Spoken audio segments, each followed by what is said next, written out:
Broadcasting from the business capital of the world, this is the Podcast Business News Network. We are with our friend and our warrior, as I'd like to call her, Michelle Dickey. She really is. She's an amazing coach, consultant, friend, author, and advocate to help so many of those in need. The name of her company, again, it's Consulting for Heightened Awareness. And if you go to the website, again, it's cdhrwdrmd.org. Is that the best form of contact for you, Michelle? Yeah, they can find the contact info right there on the website as well, down at the bottom. But yes, because the phone number and the email are right there at the website. And yeah, absolutely. So thank you. It's great to be back. Always pleasure to have you here and your positivity and energy, and really you're just proven to anyone that you could do anything you set your mind to, and that's what you do here, helping so many people do as well, in their lives. So thank you for that. Oh, you're welcome, and thank you for having us on and being with us too. I have a couple of reminders that I wanted to touch on, and one of them is for those who are just tuning in, and maybe for the first time, or just need this reminder that this ministry and the work. We are on several social platforms, like YouTube, Patreon, and whatnot.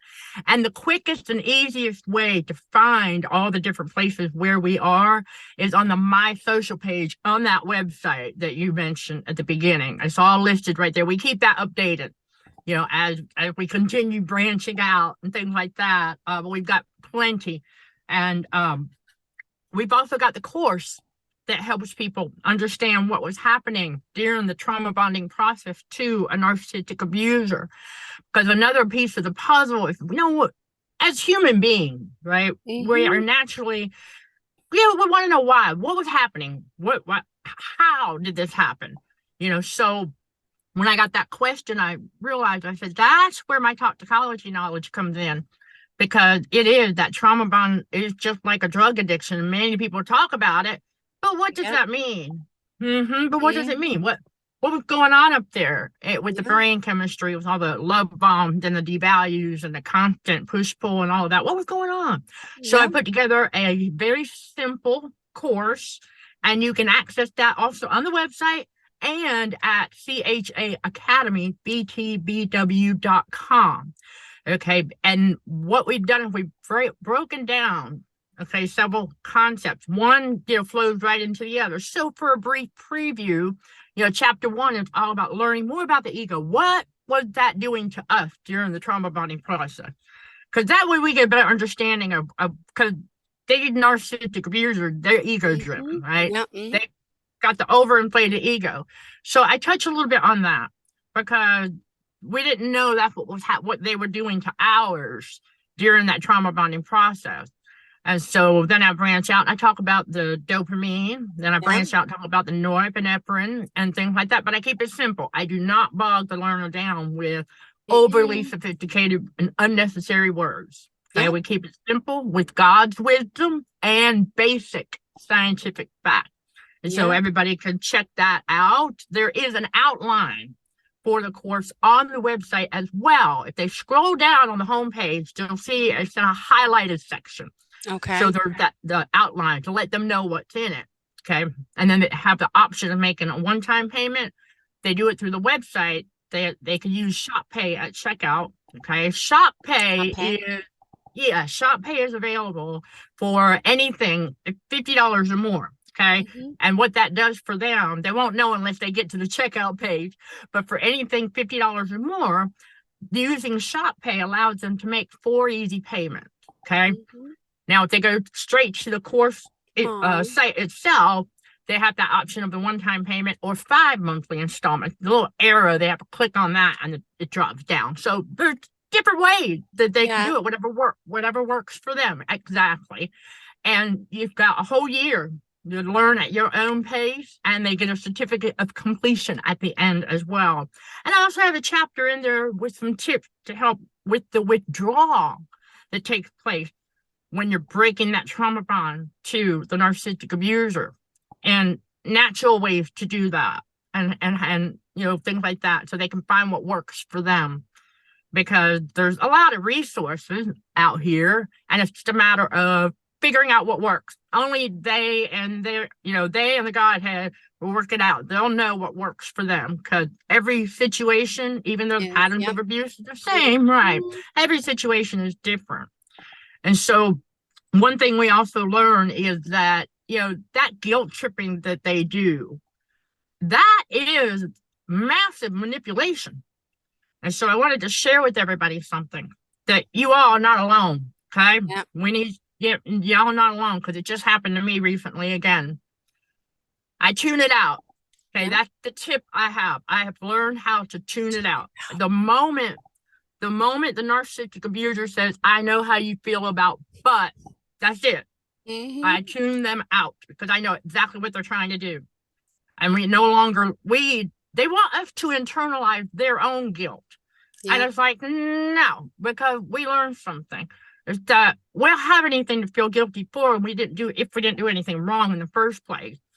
And the the irony behind it, well, it's not really ironic, okay, Yep. because yesterday, during our Sunday live stream, okay, which I do, Every. God willing, Mhm. every Sunday, around 2, that time changes depending on some things sometimes. So it's around that time every Sunday. And I made it known that I'm adhering to Matthew 10:37. And, righteous are bold as a lion. Because what does Jesus tell us? Mhm. That, he says, he who loveth mother or father or brother or sister more than me is not worthy of me. So once that sinks in, and I'm like, you know what? I'm picked up my cross and I'm following Jesus and I'm obeying God. And so the enemy is always going to try to test our faith. The enemy is always going to try. That's not God. Once we're with God, God knows, He knows our heart. Okay. So, God's going to continue to teach us things, but the enemy is always going to try to test our faith. And so it was that very evening that he had access to someone in the environment, tried to guilt trip me. Ah. Yep. And I was like, not going to work. And Ah. so Wow. return to sender. So I wanted to share that on a little bit more of an intimate level with everybody. That Yeah. because if you're experiencing it still, there's a reason why. Okay. It's Mhm. just the enemy confirming that you're on the right path. When you really let that sink in, that anytime Yep. the enemy does that, it tells us, okay, you know what? Then we're doing the right thing. Yeah. And so we don't let them trick us into internalizing that. Because what I like to do is I turn that around in my own mind. I go, what are you feeling guilty about? Aw. Because yeah, one thing we learned that these narcissistic abusers, they don't feel guilty over dishing out the abuse. They feel guilty for getting caught. Yeah. That's what their guilt is all about. They feel guilty for getting caught, not for dishing it out.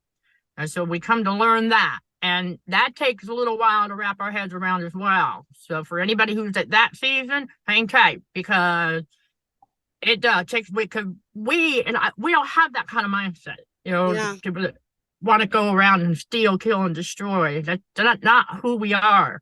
And we were like wrapping our heads around how somebody can actually do that, because they don't have a righteous conscience.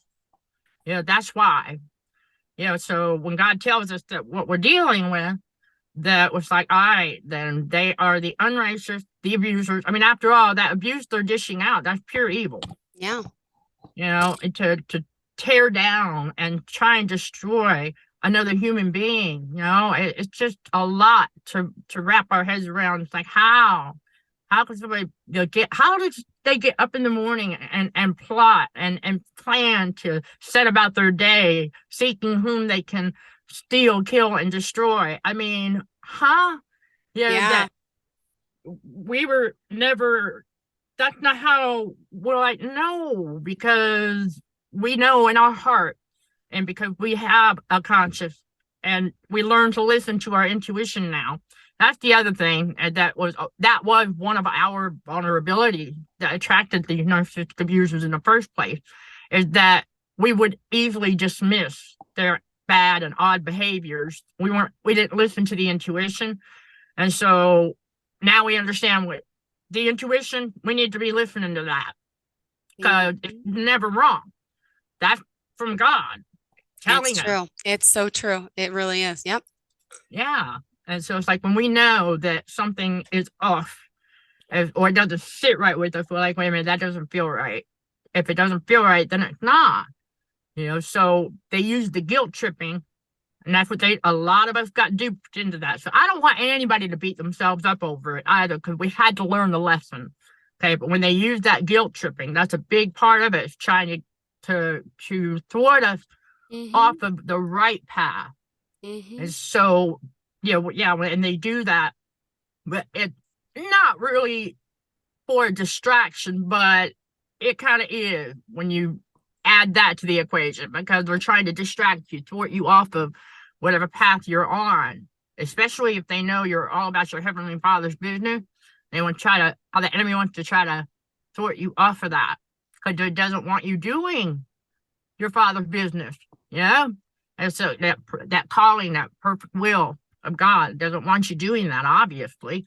And so he's going to use these abusers as a mouthpiece to try Mhm. and steer us in the wrong direction. And we Yeah. learned that Yeah. we got, yeah, how we ended up in certain situations that we kind of knew we didn't want to do, or that we shouldn't have done, but we got guilt tripped into it because we didn't know that's what they were doing at the time. Mhm. And so once we realized that they guilt tripped us into doing certain things that we knew we shouldn't have done, I was like, oh, okay, all right, now we see what they're doing. Yeah. And so, Exactly.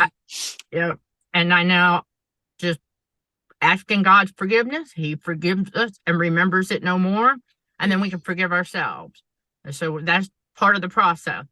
But these narcissistic abusers, they also will throw up past mistakes that we have since corrected in our face as well. And that's a little guilt tripping tactic as well. They want to, see if they can make us feel guilty for something that we've already corrected and been forgiven for. So we have no Mhm. reason to be feeling guilty.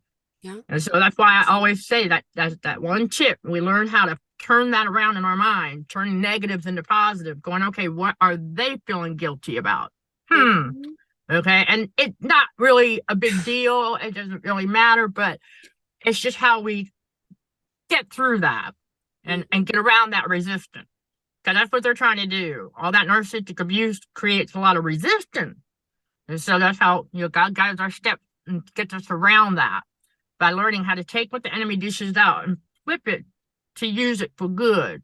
So that's why I want to touch on that subject today. That's flipping it and using it for good to help others, and for the healing and the spiritual growth and all of that. Post narcissistic abuse is part of the trauma healing, Yep. because that guilt tripping also serves as a trigger. Yep. And so we don't want, for anyone who's dealing with that trigger, Yeah. hang tight. And so these tips, figure out, you can modify them, figure out however it works for you, because we all find our ways, okay, to overcome that and not let it in there. You know what I'm saying? Not internalize it, because that's really a big part of all that narcissistic abuse. I mean, the abuser wants us to internalize all of their negative emotional garbage, really. And we're like, we realize that doesn't belong to us. We're not the ones that were doing that. Yes, we got tricked into engaging in reactive abuse True. before we knew that's what it Mhm. was. We had to learn what it was first before we ourselves can knock it off. And that's Mhm. how we learn from our mistakes. The narcissistic abusers don't. And largely because they don't think they make any. In their own mind, they think that they're a god. They Mhm. think that they think that they're perfect. They think that they're above everybody else. That high mindedness that they have, and they have that high pride. And they think more highly of themselves. They see things as bigger than they really are. All of that, it's that toddler mindset that they have that they never outgrow. It's like, oh, okay, all right. Once that sinks in, and the more we start to see this, we start to, on the individual level. I talked about this in several YouTube videos. I want to bring it here because it's very, very important for those who are going through this the awakening, the true blue spiritual awakening post narcissistic abuse. God's revealing all of that. It's like, okay. And so what happens? He does it on the individual level, like we were dating them, or we were married to them, or we were roommates with them, whatever the case might be. And so it reveals the narcissistic abuse at that level. The next step for many of us is then he starts to reveal it in the toxic workplaces. So Mm-hmm. I want to let everybody know that our individual session, okay, are also, I mean, I can walk anybody who may be in that season where they're starting to notice narcissistic abusers in the workplace. Because after all, if it's a toxic workplace, that means that there's narcissistic abuse going around. And so there's, depending on their circumstance, it can be unique for them. But our individual session available every week, every Tuesday through Sunday, okay? And we can work together, brainstorm, because they'll need to, for their situation, I'll need to know what it is that they're needing help with. And then we go from there, okay? We work together, and I'll share tips and things like that, and they can take the same thing and modify and figure out and help them navigate through that, okay? Because there's ways to do it, and there's ways to get through that. Because if God hasn't delivered us out from under a particular toxic situation yet, there's usually some lessons still to be learned, or whether it be about ourselves or a new skill or something, right? So there's something else going on why he has not delivered us out from under it yet. Yeah. And so, yeah, because there's just some things that he needs us to learn, and it may not necessarily be about the red flag because you're spotting those. So it could be something else. And so we will brainstorm. I help people with that as well, survivors, because that's part of it. Then the next step for many of us was in our own families, start to notice the same patterns of abuse. And not everybody, but in a lot of families. Because one thing that we all come to realize, this narcissistic abuse is very generational. And so when it comes down to us, and we start, God awakens us, it stops. We no longer tolerate it. We see it for what it is. Mm-hmm. We are generational curse breakers. So true. Because we're like, no more. Not it ends with us. We're like, no, we don't tolerate it. And we learn how to, like we talked about before, we learn how to control our own empathy in ourselves, because that's all we really can control. It's how we respond. Mm-hmm. And so after he reveals it in the immediate family, and we cut them off at the soul level, okay? In other words, meaning we shut down that empathy because we don't turn holy things over to dogs. And so it's like, okay, and they can sense it. Oh yeah, they know that's when they know we know. Yeah. When they can't get an emotional read on us. And so many of us have had them. That's what they'll do. The narcissistic abuser, if they can't get an emotional read on us, because we've got ourselves under control, we're self-regulated now. And so we'll notice that they'll try to get into our personal space. That's what they're trying to do. For anybody who was wondering, if you identified a narcissistic abuser and they keep getting in your personal space, that's what they're trying to do. Yeah. They're trying to get an emotional read on you. So it's a good thing that they can't, because they can't mirror our empathy if they can't get a read on us. Really? That's it right there. Yeah, because that's how we all got duped, because they would mirror that empathy, and they do it through the eyes. Just to let everybody know. Okay, I share that story elsewhere. Yeah. Oh, it was an amazing milestone when that was revealed to me. And how we know that they know when we know is when we learn how to shut that down. Because I had one in a toxic workplace that was doing it. Because I was asking God, I was like, this feels off. I was like, this feels really off. And I was like, how is he doing it? How is he mirroring this? And so when God revealed it to me, it's kind of like a spiritual and mental activity. And so I shut it down, and the one who was doing it got the deer in the headlight look. So that let me know. They know. Yeah. They know. And it was an amazing milestone. And I was like, okay, that's how they do it. Because that's where I was at that season. I was like, how are they doing it? How do they do this? Because through the eye. And so that's why we learn to manage it, and we have control over ourselves. Yeah. And so, because that's what they're trying to send, is an emotional read, so they can mirror us. And that's how we all got duped many times. Several of us got duped over and over again because of that. And one thing we learned underneath it all is when they were mirroring our empathy, they were just mirroring us back to us. Wow. It's so true. So, yeah. And so what happened? Well, we actually just basically fell in love with ourselves. Yeah. Mhm. We come to realize that. And Mhm. so the other part of the healing process that happens is that when after that gets revealed, in the family, then we start to see it out here in public. And so it's like, okay, because see, God has to reveal these things in those stages so that we can be ready and we'll be able to accept what he reveals to us a lot easier. Because we're like, not everybody out there is one, but that's how God is helping to develop and sharpen that discernment that we need so that we'll be able to tell the real good from the real evil. Okay, so that way we get, before, while we were in the narcissistic abuse situation, we were also in the upside down narcissistic world with them. And we didn't know that yet. And we get out, and now it's all okay. And so we're getting it straightened out so we Mhm. can recognize who is who and who gets access to our empathy, because we develop selective empathy is what we do, because we have to, that we got to protect our spiritual energy, and that's a big way that we do it, and developing that selective empathy so we know who gets access and who does not. And the narcissistic abusers, they don't get access to it. We don't let them. It's something that we learn about ourselves, that we have that power and authority within to not let them get that. All that's external. And so we don't let it get in there, because that's what they want, because it gives Mhm. them that illusion of power and control over our emotion. That's their supply.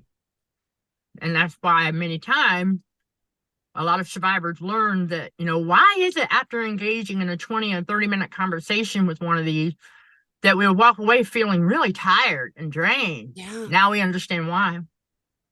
Now, yeah, that's how they were through that conversation, that spiritual energy. They were draining it. And Yeah. that's why we learn, when we spot it, we zip it and keep it. If we have to have limited contact, we have very, very limited combo with them. Observe more, speak less. Mhm. And we certainly move in silence, and we don't tell them everything we're doing, what we're working on, all of that part of the maturing process. How we learned that, only a fool uttereth all his mind. So it's like, oh, So we have to true. stop doing that. And I know it's tough for many of us because we had always been kind of like, social and somewhat outgoing, but we learn how to be in balance, kind of like we're between the extrovert and introvert now. We're like in the middle. We find that balance. Okay. That's part of the maintaining of our self-regulation, staying calm no matter what is going on out there. Because we learn to just let it roll, because we see it, recognize the pattern. If it's got chaos and drama, it's narcissistic abuse in action. Yeah, get away. Stay away from us, please. Yeah, Ah, exactly. Yeah, part of protecting our peace. yeah. Because that's a big thing. These narcissistic abusers, we realize that they can't handle peace and calm for Mm-mm. but a short amount of time. Yeah. It's rather intriguing, but they really can't. But as we grow and mature and evolve as we're supposed to, for the better, they will tell us, "So, you've changed." And I'm like, well, we're supposed to, but they can't wrap their head around it. And so I want to remind everybody who needs this, whoever needs this reminder, that no matter what we're doing, we're to improve our life, become the best version that God created us to be, that narcissistic abusers are going to hold on to the old version in their minds of us because they don't want to accept. Mhm. Yeah. Yeah, because they don't want to change. So they Yeah. are under the assumption that no one else should either. Mhm. And that's not reality. So we learned this. And that's also part of how God hides us right in front of them. Instead of the enemy can't hide in plain sight in front of us now, but that's how God keeps us hidden in front of them, because they don't want to see the new, improved version. Okay, Uh-huh. they don't want to accept it. So they Yeah. want to hang on to they hang on to the vision of the old version of us, who we used to be before we were awakened and becoming aware and getting right with God. And okay, hold up. And now we're learning Oh, what we're supposed to be doing versus what we're not supposed to be doing. And that's the other thing we realize with these narcissistic abusers too. They kind of inadvertently help us, whether they yeah, wanted to or not. They teach us how not to behave, how yeah. not to treat people. Oh, Yeah, I mean, when you think about it, all the stuff that they dish out, and we're like, you know what? The lesson here, that's not. And I'll give y'all a brief example, because a mm-hmm. lot of these narcissistic abusers, they'll come at us with an order, like, you'll have to help me with that. Yeah, And I'm like, okay, no. And so I had fellow warrior that has allowed me to share some of this with everybody because it helps, right? Put things in perspective, because once you have one do that. And so the response back was, how about, can you please help me? Like, ask a polite question, the correct way to ask. And so the narc yeah. thought that both statements were the same thing, and they're not. One is an order, a bossy statement. The Mm-hmm. other is a polite question. And there's a big difference between the two. So I know I do apologize for that. Yeah, that's okay. And we lost our guest, but that's okay. She'll be back. We love speaking to you, Michelle Dickey, and she's really a warrior for so many women, men out there, and especially those who've suffered narcissistic abuse. What we're going to do is, hopefully, if we don't get her back, well, it's time to end the show in the meantime. But just to remind you guys, Michelle Dickey, she's a consultant, a coach, trauma specialist, and here she is one more time. Hold on, let's let her say goodbye for herself. There she is. Hey. Hi. I was like, and we lost our guest, but she's back. She's back to say goodbye. Um, Unfortunately, though, we have to wrap it up. I apologize, but thank you for no, coming no, no. back in. Yeah, that's okay. That's okay, because we'll let everybody know. I just did not mean to do that. It was a call coming in, but anyhow, And it I figured happened. that. Yeah, yes, okay. So we'll wrap that up. Everybody can always, with any questions you may have, can always reach me at 704-245-4340. And then again, the contact information right on the website at cdhrwdrmd.org. Sending love and light to all fellow warriors. Thank you for watching, listening, and for your support. Thank Until you. next time, yes, next time, let's show some gratitude to the Heavenly Father, and you keep being you. In Jesus' name, amen. Thank you so much, Michelle Dickey. Have a fantastic day. We appreciate you always. Are you looking for even more of the podcasts and hosts that you love? The Podcast Business News Network is proud to announce that you now have even more ways to listen live. Check out the MyTuner Radio, online radio box, and Simple Radio apps on iOS and Android, or find us online. Search for Business News Network on mytuner-radio.com, or search Podcast Business News Network on streama.com and onlineradiobox.com/US. Take your podcasts on the go and don't miss a minute of the action.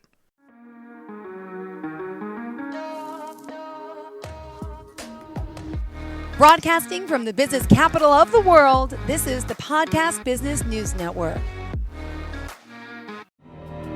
For nearly 2,000 severely injured veterans, everyday life has become filled with barriers.